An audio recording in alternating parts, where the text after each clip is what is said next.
প্রিয় ১৯তম শিক্ষক নিবন্ধন প্রার্থীগণ, আসসালামু আলাইকুম।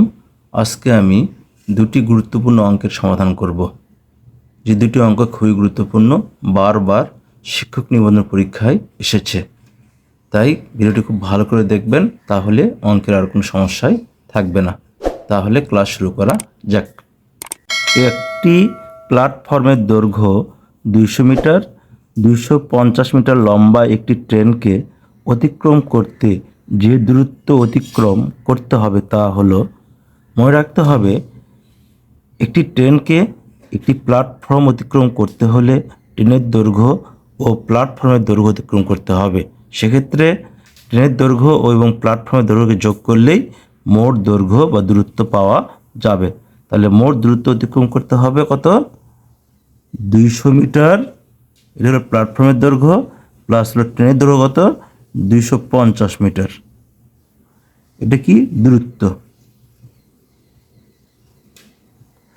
দূরত্ব সমান হলো ২০০ মিটার যোগ ২৫০ মিটার, যোগ করলাম আমরা, তাহলে কত হয়? ৪৫০ মিটার দূরত্ব অতিক্রম করতে হবে। তাই সে যদি প্ল্যাটফর্ম অতিক্রম করতে চায়, তাহলে অপশন ঘ কারেক্ট।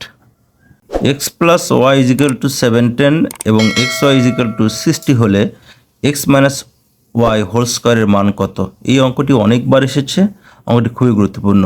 দেখেন এখানে বলেছে এক্স মাইনাস ওয়াই হোল স্কোয়ারের মান কত। দেখেন এক্স মাইনাস ওয়াই হোল স্কোয়ারের অনুসিদ্ধান্ত হলো x plus y whole square minus 4xy, এটি অনুসিদ্ধান্ত।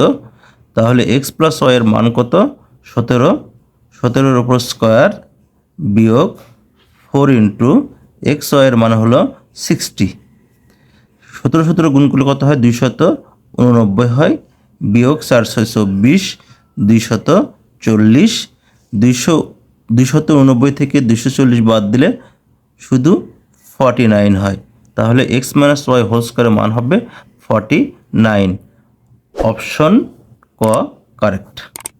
যদি এই দুটি অঙ্কের সমস্যা থাকে তাহলে কমেন্টে সমস্যার কথা লিখবেন। আর যদি এই ভিডিওটি ভালো লেগে থাকে তাহলে মিজান ম্যাথ একাডেমি ফেসবুক পেজকে ফলো করবেন।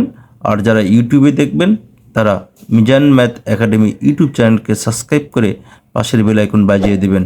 এই বলে এখানেই শেষ করছি। আল্লাহ হাফেজ।